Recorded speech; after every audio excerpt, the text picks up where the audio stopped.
Good afternoon, Howard Wig, Code Green, Think Tech Hawaii. As some of you in the vast audience are aware, our primary job in state government is to achieve the Hawaii Clean Energy Initiative, which is, among other things, to have 100% clean energy for electrical generation by the year 2045, which is only 29 years from now. And you say, but we're using so much oil, we're using coal, how in the world are you going to do that? That's exactly what we're going to discuss today, or at least one part of it. Think of the last time you were in a, say, upscale hotel room, you got into the shower, turned on the water, and you were just about blasted back through the back of the shower. And there was nothing you could do about it. I've had this experience in California where there's an extreme drought, and I'm saying, what in the world am I doing with this water that I can barely contain when all the crops in the fields need this water? That is what's called water waste. And all you would need is, say, even a digitally controlled water system where you go doot, doot, doot, a couple more degrees up, okay, down, down, down, down, down for the water flow. Ah, that's exactly what I want.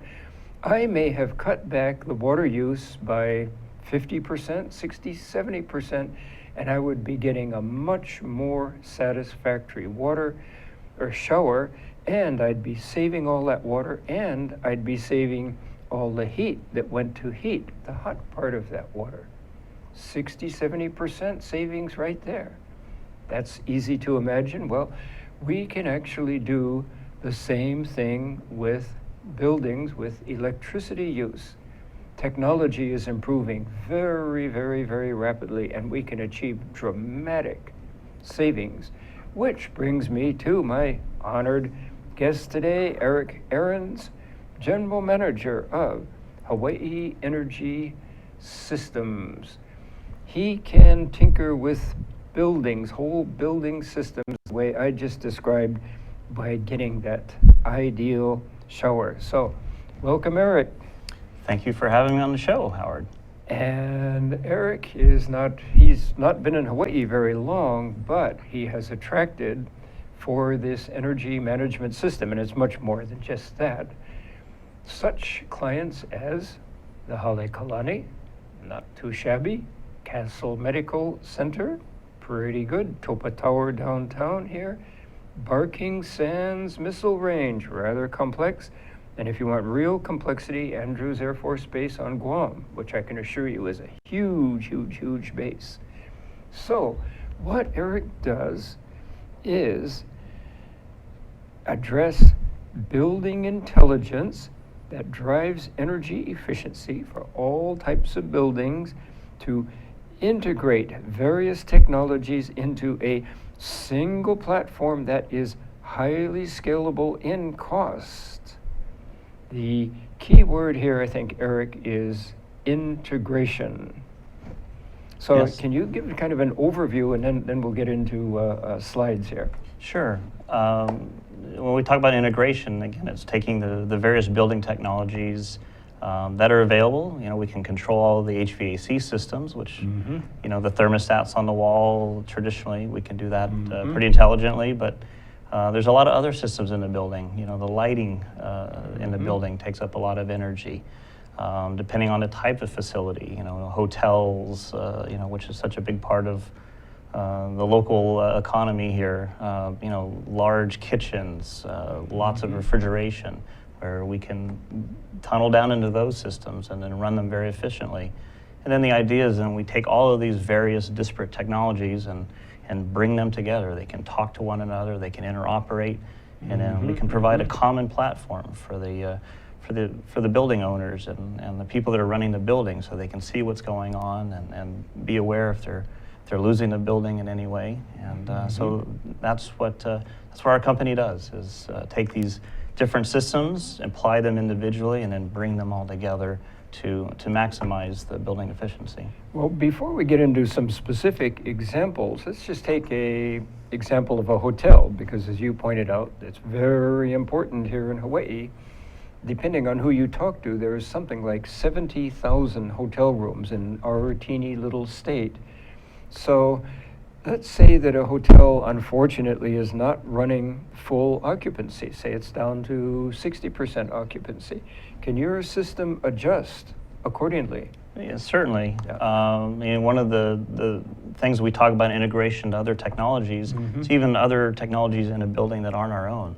So we have the ability to talk to the hotel information system, that they know what rooms are checked in, not checked in. So if a room is occupied, we turn on the air conditioning for that room. If they check out, it shuts the air conditioning down. So on low occupancy periods, we're running less of the air conditioning in the individual rooms, which then reduces the load on the central equipment, the chillers and the pumps and all that. So all that kind of works in real time. And inside the room, you've got motion sensors, you've got door switches, lanai door contacts. So if you're coming to Hawaii, you're not coming to Hawaii to stay in your hotel room the whole time. You're going to go out and about. So if the room is occupied, meaning it's been checked in, but they're not in the room, we know that as well. So we can actually kind of cycle back the air conditioning. And again, all this just happens in real time and has sort of a cascading effect on how we can run a building more efficiently. And there's one central control panel that handles all of this?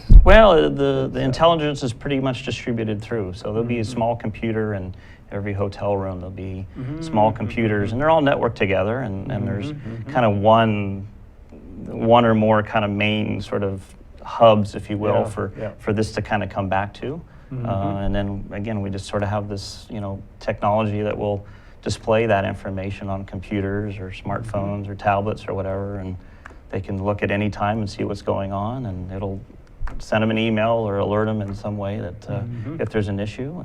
And so again, it's real-time action with real-time response from the building managers. And integration. And one of my favorite concepts is Moore's Law. If you will recall, Professor Moore, I think it was University of Pennsylvania, noticed back in the late 60s the emergence of these great big vacuum tube computers, and every year he saw improvement, and he came up with a law that eventually said every 2 years the computing capacity of this gadget will double while the size will go in half. And now a lot of people, you don't have a real smart watch, nor do I, but some of the people I know have watches that have more computing capacity in them than did the military during the Korean War. That is Moore's Law at work. And you are dealing with computers, controls, and if they're not improving at the rate of Moore's Law, they are certainly just improving very rapidly. And I see your firm as taking advantage of all the latest developments and integrating them into your systems. Yeah, absolutely. I think there's one kind of limitation in our world to that, which is the size component, because there's an electromechanical component to it. But obviously the computing power is greatly increased. I mean, before we'd have to put these giant computers that were sort of the hub for everything. Now the computer can be there or not be there, depending upon what you care about or not. And now we're mounting computers that are about that big, and that's the central computing for the entire site. Built-in web server, and it's something, instead of having to put in a computer and we just mount it on the wall. And so absolutely, we're seeing that in our industry, and again, really going from this central brain that controlled everything to where now we're distributing that intelligence down to as far down the line as we can. So we want as much of the brains in our hotel room example. We want as much of those smarts in the hotel room itself. So there's a little computer that mounts behind the wall near where the air conditioning is, and it can do lighting and this and that and the other thing. So it's certainly true. And speaking of brains, again, I'm going back to the early days of energy management systems. You would get this system into a building, and I would go around and talk to a building manager and say, well, how's it going? And he said, well, you know, I've only been on the job 3 months, and the guy I replaced didn't tell me what was going on with this energy management system, and I just kind of make sure the lights are off, and the AC is off at 10 at night, and I don't know what this thing's going on. Is that the problem of the building manager not knowing what to do? How do you address that? Yeah, so again, the information is key. So if we can provide an easy way for the building manager to see what's going on, to then act on that's where the key is. So, you know, in your example, it's you know, the early days of energy management where it's all kind of standalone. You have to walk around the panels and look at lights and buttons on the front of that. Well, human nature is you're probably not going to walk around there and set those little pins on the time clocks as accurately as you should. So, you know, bringing that to where, oh, I can get it on my phone, or I can, you know, on my laptop from home even, and I can look at it real quick if I need to make a schedule change. You know, I can do that, you know, and again, some of the new technologies where, you know, we have little boards that have astronomical time clocks built right into it. So if we're controlling outdoor lights, we don't have to worry about, you know, adjusting the schedules for the time of the year. We already know when sunrise and sunset is, and it'll just go off of that. So it really is, it's just the, you know, getting data into the hands of the people that can do something about it. Whether that's, you know, again, generating alarms so they know that there's something not working, or it's just kind of like positive reinforcement that what you're doing is good. You know, we're metering, you know, all of this energy usage, and we can report back and say, wow, you know, you're 17% less energy used than you did this time last year, and you can normalize it against outside air temperature or you know, occupancy rates in a hotel, things of that nature, to really see and make sure that you're continuing to keep these systems, you know, dialed in. Yeah, and that brings up another thing about controls. I don't know about you, but I just froze to death this morning. I live in the back of Manoa, and when I got up, the temperature was 54. And somebody else told me that 7:30 this morning, when she was headed for the office, her temperature, and this is downtown now, was 66. So pretty obviously, in a rational AC system, you're going to back off that AC like mad because the incoming air is so much less. But in the bad old days, the AC system didn't care if it was 90 degrees out there or 66 degrees. It was just blasting air. Yeah, absolutely. And so, you know, there's a couple of concepts in the controls world that we use to combat that, and one of them is called Optimum Start, where we take a look at what the temperature is in the space. We know what the temperature is outside. We know when people are going to actually occupy the space, and we can intelligently turn on the air conditioning just when we need to get the temperature up to speed. So that's one thing that with the technology now that we're able to do. There's a lot of processing that is required for that. We can do that. The other thing we can do is we can actually get weather forecast data through the web. We can bring it into our system, and we can actually look 3 days ahead if we want to, and we know what the predicted high temperature is. We can actually use that as a point in our system and develop an algorithm around that and be able to, you know, again, make some decisions about what may be happening tomorrow, today, in order to prepare ourselves for that. Like we knew the cold front was coming. We knew the cold front was coming. So, you know, if you've got some kind of a thermal storage plant, you know, where you're making cooling at night, you know, where you're kind of off peak, well, maybe you don't have to make as much tomorrow because you know that it's going to be a mild day, or man, it's going to be a sizzler, so we got to really, you know, make some decisions. Maybe we pre-cool the building at night, just open up the outside air and kind of just flush the building out and get it nice and cool and ready to go for the next day. And on that cheery note, we need to take a break. Code Green Think Tech Hawaii, back in a minute with Erik Ahrens. Here's the deal. I'm Jay Fidel. I'm the host of Hawaii, the State of Clean Energy, which is the Energy Policy Forum's program on Wednesday. That's how we call Wednesday Energy Wednesday. We call it Energy Wednesday every Wednesday. Are you surprised? Okay, and we get guys like Jim Alberts here from Hawaiian Electric who can tell us what's really going on in energy. We want to be informed. It's so important. It's the most important initiative in our state. Clean energy is major, okay? And that's why we cover it on this show. That's the deal. What do you think, Sharon? I think that's great. That's why we're here every Wednesday from 4 to 5, and we hope you all join us so we can hear people like Jim coming on our show and co-host Ray Starley from Hawaii Energy. Okay, Jim, you've been here today. You've seen this. You heard what she said. What do you think? I think it's a tremendous opportunity for people to come together and talk about the issues. Oftentimes, there isn't a good forum to bring these key issues out into the public, and this is a tremendous way to go about it. And the activity of this show is essential to keep talking about energy because, as you said, it's such an essential part of our lives that we need to pay attention to it and we need to think about the future. Okay, Ray, your turn.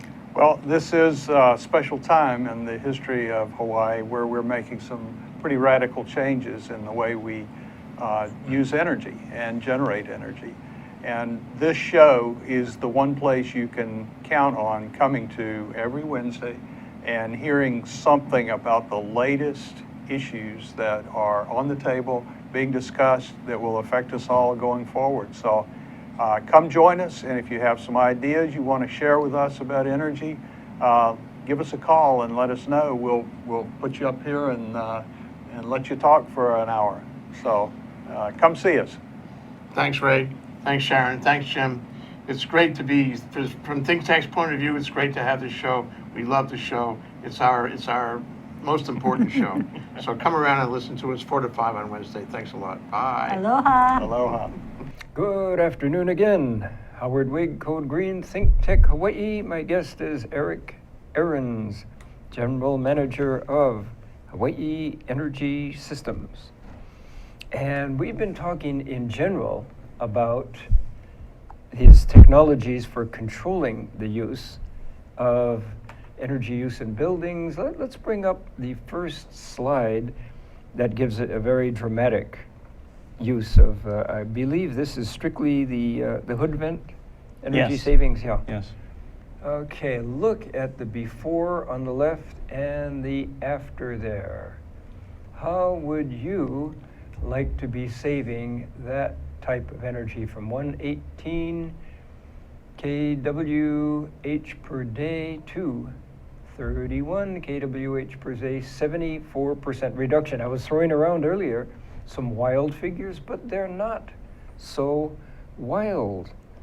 If we go to the next slide, what is this all about? This is just the hood vent for kitchens, I believe. Yes. Yeah. So, No. Oh yeah, Millink. Yes. Millink IntelliHood. Now that is a typical kitchen fire. It's actually cooking, but imagine the heat that is coming off of that thing. So how in the world do we energy efficiently get rid of that? We got to get rid of it, and there's grease in there and everything going on here. So the concept with this is that you're seeing this kitchen in action, if you will, and a lot of times the kitchen is not really in action, or it's in very low action. So these kitchen hoods, they have pretty good size exhaust fans having to draw the air out from the hood, get all the heat and the smoke out of there. What we saw, that fire, that's a heck of a lot of heat. So, but again, a lot of the time, it's not really generating that much heat, but the fans are running all the time. Yeah, because the cook is not cooking all the time, and he's certainly not making those And great the other fires thing they all don't the really time. do is when they're getting ready to go home, they don't think about going over and finding the switch and shutting off the exhaust fan. So you've got a lot of big restaurants here. In fact, we were at a large restaurant in Waikiki this morning doing a walkthrough on this particular one. They've got a 30 horsepower fan. That's 30 horsepower. Yes, that serves their cooking line. So If knowledge is correct, 30 horsepower equals about 30 kW? It's well, I don't know. It's that you put me on the spot on that one, Howard. Yeah, But it's you know what? It's a big fan. It's a lot of Yeah, energy. yeah. So what we're able to do with this technology is we're able to in real time sense what's going on. So between temperature sensors that we mount in the exhaust ducts, and also we have an optical device that basically shoots a beam across. And if we see any steam or smoke coming up, then we'll know that, wow, there's something really going on, and we'll ramp the fans up really quickly. But the idea here is that, you know, the fans do a pretty good job of dissipating the heat anyways. And what we're really looking for is the smoke events, the big steam events. So what we are able to do in many cases, even while they're cooking, is we can run these fans at 50%, of 70%. But again, if you're running a fan at 70%, that's not a 30% reduction in energy. It's a much higher percentage of reduction in energy because of the fan curve laws. So, again, you don't lose that much airflow, and you're able to run these fans at a much slower speed. You extend the life of the equipment, and you're just saving a lot of energy. Also, we can set up a schedule on this thing. So if we know that the restaurant closes at 11:30, this thing shuts off at 11:30, and it sits there. And if for some reason it should turn on later on, it'll automatically re-energize itself. Yeah. Maybe the cook decided he needed a little extra food for himself. And also, with our, yeah. we have a lot of large hotels here, a lot of banquets, We do, a lot of. yeah. So a lot of these facilities have large banquet kitchens. Well, they don't run that often. But they have these large fans, they have these large hood systems, and you go in these places and there's not a soul in there, and there's 20, 30 horsepower fans just running all the time. So again, we'll know, and we can, even if they want to just run the fan all the time anyways, we can run it at 25, 20%, and you're saving 85, 90% of the electrical load during those times, and then ramp up. So again, as part of this real-time energy, we can tie it into the makeup air fans that are blowing the air into the space. And again, this has a communication interface that then ties right into the main building automation system, so that we can present that information, and we can also do some other things if we need to. Yeah, here's a good graph of the type of savings that you can achieve there. Yeah, so you can see on that graph that the fan speed will peak from time to time. Again, if you've got a big smoke event, whatever, it'll go to 100%. But the fans don't need to run at full speed in order to maintain the temperature. You're drawing air out anyways. You're feeding the kitchen with fresher air. So that's where the optics, the photo eye that we put in there, that's where it really provides the additional savings. Because if you're just running it off a temperature, you might think, oh, something's really going on, and we need to run the fan faster. But it turns out, no. As long as you're controlling the smoke and the steam, you're good to go. Wow. And are there sensors? Yeah, there are sensors that sense the temperature around there. We actually humidity? install sensors in the exhaust ducts, so we know exactly what the temperature of the air that's leaving the hood area is, and we use that as part of the algorithm to ramp up and down the fans. Wow. But again, really, it's the photo eye that makes the big difference, because as long as we're not getting again, smoke or steam going, we know we're doing a good job, and we can continue just kind of pushing that fan speed lower and lower and lower and lower. That's, I thought I was kind of sophisticated in building management, but this is really, really, what do you call it, behind the scenes? Is it back of the house, back of the house. Definitely back of the house, something that people don't really think about. And again, it's not obviously not every building is going to have, a commercial kitchen.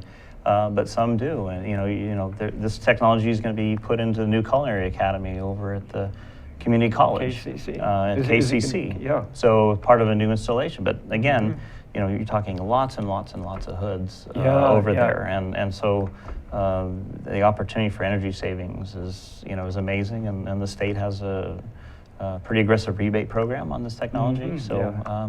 It's been very successful. We're actually doing an installation as we speak over at the Ritz-Carlton and on Maui and Kapalua. So Well, you know, that relates to our economy in general because we are certainly tourism dependent.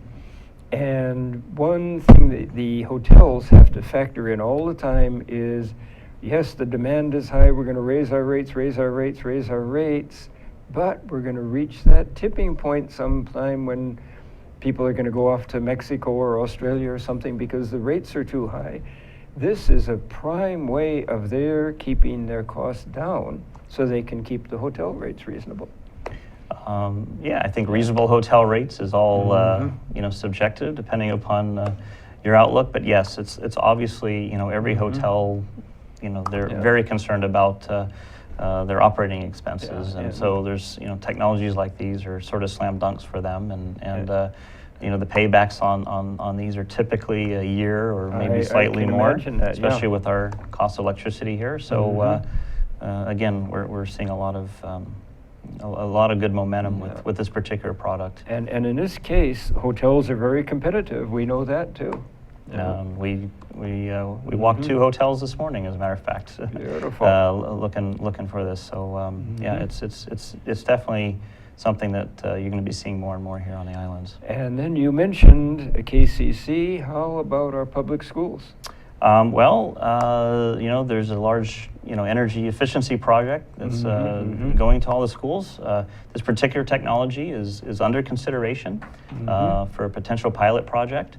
I think one of the concerns that they have there is they don't air condition the air that's going into the kitchen. So there's some concern on the workers' parts about, you know, reducing the amount of exhaust coming out of the kitchens at the schools because it's kind of like their main source of air conditioning. Yeah, but it blows the air by them. Sure, like but a even fan, if you're just taking out 10 or 20%, like I said, you're not really reducing the amount of air that much, but you know, you're getting enough energy savings there. And again, if they're not in the space, if they're not actively working in the space, we can really lower it, and it shouldn't be a problem for them. And you know, a school cafeteria has much more limited, you know, actual active hours than other places. So because it's just lunch, so I imagine the workers come in pretty early in the morning just to prepare the food, and then the kitchens or the stoves really don't get going, I don't know, until 9, 10 in the morning. And they won't think about turning these fans off until they're actually like getting ready to leave for the day. And you know, they spend the last 2 hours cleaning up and, you know, preparing for the next morning where they're not really using it. So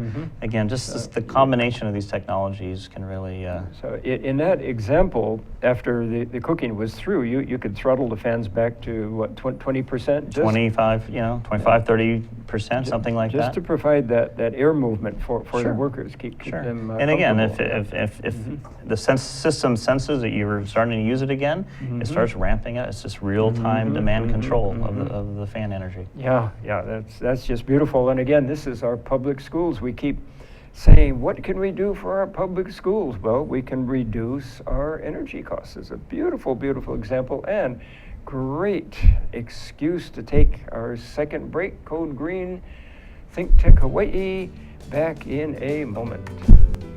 Aloha, my name is Kirsten Baumgart-Turner, and I'm the host of Sustainable Hawaii at thinktechhawaii.com. We air live on the internet and also on Oceanic Channel 16. I'd invite you to come for a fresh new show every Tuesday from 12 to 1 o'clock. I try to bring on guests that give us a different viewpoint on aspects of sustainability in Hawaii, as well as trying to unpack some of the difficult concepts of measuring and achieving sustainability, particularly with regard to sustainable economic growth and prosperity in Hawaii. Please join us every Tuesday from 12 to 1 p.m. Mahalo, aloha. Aloha! How you doing? It's me, Angus McTech, asking you to come join us on Think Tech Hawaii Hibachi Talk. Join me and my 2 hosts, Gordo the Tech Czar and Ender the Security Guy, every Friday from 12:45 till 13:45. See you on Fridays, and remember, let your wing gang free wherever you be. Okay, back again, Code Green, Howard Wigg, Think Tech Hawaii, Erik Ahrens. We have been talking about, believe it or not, kitchen exhaust hoods can be fascinating. And I had no idea they were such big energy users, but think of all those hotels. All of us have been to banquets, and think back into the kitchen. There's 200 of us, 300 of us, all hungry for food. How much energy does it take to cook all of that stuff? And then you've got to get rid of all that heat. Well, fascinating stuff. I should mention in passing that the manufacturer of this technology, who's in Ohio, is a LEED Platinum certified building, and it is a net zero energy building. So these people put their money where their mouth is. So very briefly, let's go to refrigeration, rather important in our very warm state of Hawaii. If we could see the slide on cool troll. And this is, what are we looking at here, Eric? Well, Yeah. again, just kind of specialized control technology that allows us to basically take control of the condenser fans inside of a walk-in refrigerator or freezer and the compressor, and we put temperature sensors inside the cooler box. We change out the fans that are in the condensers to more energy efficient fans, and we're able to actually cycle the fans on and off. It does the defrost control, just kind of automates all of these things that just kind of have traditionally just kind of run on a thermostat, and the fans kind of run all the time for safety. But we understand what the temperature is. We know what's going on there, and then this technology will cycle the fans on and off, saves a lot of energy, and again has a communication interface to it, to where we can bring it into the control system. And as a secondary, not so much an energy savings portion, but from a cost saving standpoint, from time to time they have issues with their refrigeration. So this will alarm immediately if there's a problem, and somebody can get on it right away. You don't have to wait and find out that you've lost all your product inside your huge walk-in cooler or whatever. So again, just another example of some of the new technologies that are coming out that are allowing us to sort of expand the scope of these energy management systems, which primarily used to be just the HVAC, and we're tunneling down into a lot of different parts of the building. And again, here in Hawaii, so many restaurants, so many hotels. I mean, this is anywhere where you've got a cooler, a 7-Eleven type store, supermarkets, anywhere where you've got sort of commercial refrigeration. There's an opportunity to save energy and to report back. Again, this will give you a report saying you saved X amount of electricity over the old type of way you would have done it before, running everything full blast all the time. And while I'm thinking about it, when you retrofit from an old inefficient system to one of these, do you participate with Hawaii Energy for a rebate? Yes, so this is eligible for rebates as well. And again, anytime you're able to shave demand off a building, obviously the utilities are all over that, and so. Yeah, a little mom and pop store that I patronize often, I introduced them to Hawaii Energy, and lo and behold, they had old equipment there. Lo and behold, their refrigeration system went from the old thing to very tightly sealed refrigeration doors and LED lamps, which are controlled by motion sensor. Their bill just dropped like a rock. They were so happy. Yes. So again, not everybody can necessarily afford that. I mean, you may have it, built in, back of the house coolers, but this is a way that you can, kind of update it without having to replace it. So again, we put in new fans. I mean, the fans are pretty small, so they're not terribly expensive. But it's a much more efficient fan technology anyways. And then by us being able to turn it on and off, we drive the energy savings even further. Beautiful, beautiful, yeah. Well, we don't have a whole lot of time left, and I know we've been talking about individual building components. Let's go to the whole building system, and then even beyond that to clusters of buildings, campuses. Sure. And this is where we're really, your prime word here is integration, and this is Yes. really integrating things now. Yeah, so, Yeah. you know, we have, you know, basically two main products that we have that we use as sort of our front end, you know, integration products where we're bringing all of this distributed technology up and then reporting it out to the building owners. This particular one here is kind of interesting in the sense that it really takes the control and brings it to the next level to where we're able to take that data and we're able to report it in a very powerful manner.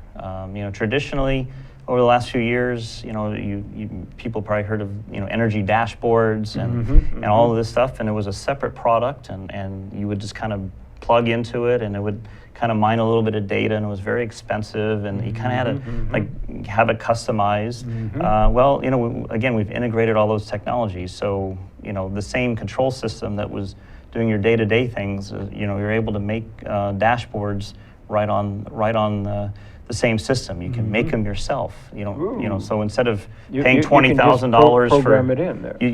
So there's a interface that even as an end user, you can very easily just, I'm going to pick this meter, I'm going to pick this information, and I'm going to build a little display, and you can have a rotating set of displays if you want to put a monitor down in the lobby. And you know, one of the big things is, you know, user education. You know, they say just by having something where you're showing the users what's going on in the building, it heightens their awareness and it changes behavior.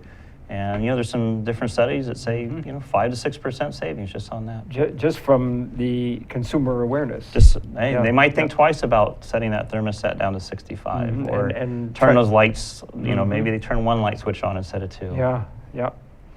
And so what are you integrating? Let's, well, how about we go back to we already did the hotel. To pick another type of building, a hospital, office building? Well, you know, talk about like an office building scenario where, you know, you have the lighting. You have the exterior lighting, you have the interior lighting. So both of those can be controlled intelligently. They can be different manufacturers, different technologies, but again, just about everything these days has a communication interface. They might always be the same, but we have the products and the skills to be able to go and grab that information and normalize it, bring it into a common platform, and so therefore, again, you can have the lighting system telling the HVAC system what's going on. You know, motion sensor that turns on and off the lights will also let us know that there's nobody in the room. So maybe we can take that air conditioning and back it off. So we don't have to have a motion sensor for the HVAC and a motion sensor for the lighting.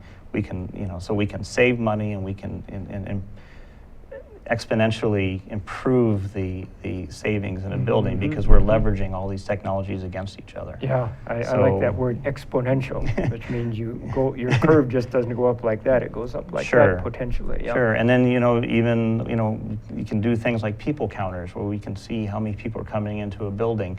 We know, okay, we got to bring in a certain amount of outside air. Well, bringing in outside air here in Hawaii is an expensive proposition. So we can, in real time, manage the amount of outside air that we're bringing into a building to make sure that we're covering the fresh air requirements, but not bringing in too many.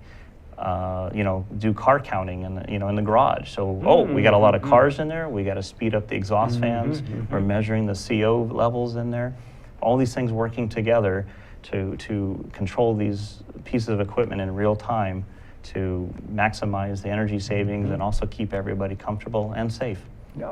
Yeah, just a very mundane example was your car or your parking lot, where I was in Austin, Texas, and there's an interior parking lot for the Civic Center, and they were saying, we save $65,000 a year.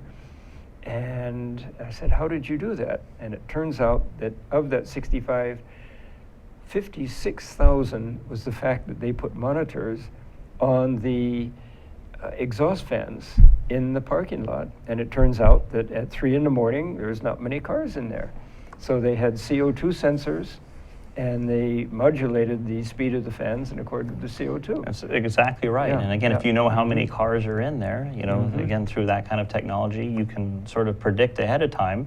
If you all of a sudden you see a huge increase in the number of cars, you start ramping up the fans in advance. So again, you're not waiting for these carbon monoxide levels to get to a certain point to where you got to actually do something. So it's again, it's just real-time information that we can act on, and we can just create more intelligence in the building so that it's running right, people are happy, and you're doing it in the most cost-effective manner that you possibly can. And that people are happy component comes in. I was just at a seminar this morning that said when you do it right, and it sounds like you're doing it right, the energy savings are just a fraction of the total savings that you get, because when you modulate your interior environment, you are making people happier, absenteeism goes down, productivity goes up. For instance, one gentleman was saying that his office downtown is just freezing cold, people are wearing jackets, and I said, do you have to go outside periodically to warm up? And he said, absolutely, everybody does. What happens to your productivity in this case? Exactly right. And lighting levels is really the biggest factor in that. If you don't have the proper lighting levels, either it's too low or too high, it's a known fact. There's a lot of studies that talk about the effects on productivity, where if you're able to give the occupant a little bit of control over the lighting level in their space, A, they're happier, B, they can set it to what's most comfortable for them, and C, they always will set it lower than what you think they would, and they'll save, again, they'll save energy. So, technologies on the lighting side, like daylight harvesting, where we know how much light is coming in naturally from the outside, so we'll dim the lights, again, in real time. If a cloud passes over and gets a little bit darker, these lights will just slowly go up and down, and you can't even notice it. It goes so slow. But again, it's just real-time energy savings that's driving, everything. And I think that's where people are kind of starting to learn now that it's more than just turning on and off the chiller and opening and closing a valve and those kind of things, where we can really again extend the fingers of that in just about every part of the building. Well, one of my specialties is lighting, and study after study shows that the best type of lighting you can have is that which is controlled, or pretty well controlled, by the occupant. You can just have a very low ambient level of light, and then let the occupant go ramp up or down. And consider that we used to be sitting in front of pieces of paper, at least I'm that old to remember that. Now we're sitting in front of a computer screen, and you want a relatively low ambient light to increase the contrast and decrease or eliminate any glare on that screen. Absolutely. And to that point, the technology has gotten to the point now where the lighting control system, you can actually load a little thing on your computer, and you can adjust the lights that are assigned to your little space through your computer. And for motion sensors, like when you have open cubicles and things like that, if you assign a certain set of computers to a zone and you have these little pieces of software on there, it will know if there's been no keyboard activity for a few minutes, and it will assume that nobody's there, and it'll actually lower the lights down to a minimum level. So again, the technology, just keeps getting better and better and better, and more intelligent ways to look at it. And LEDs could care less how often they're switched on and off, how often they're dimmed. They could care less.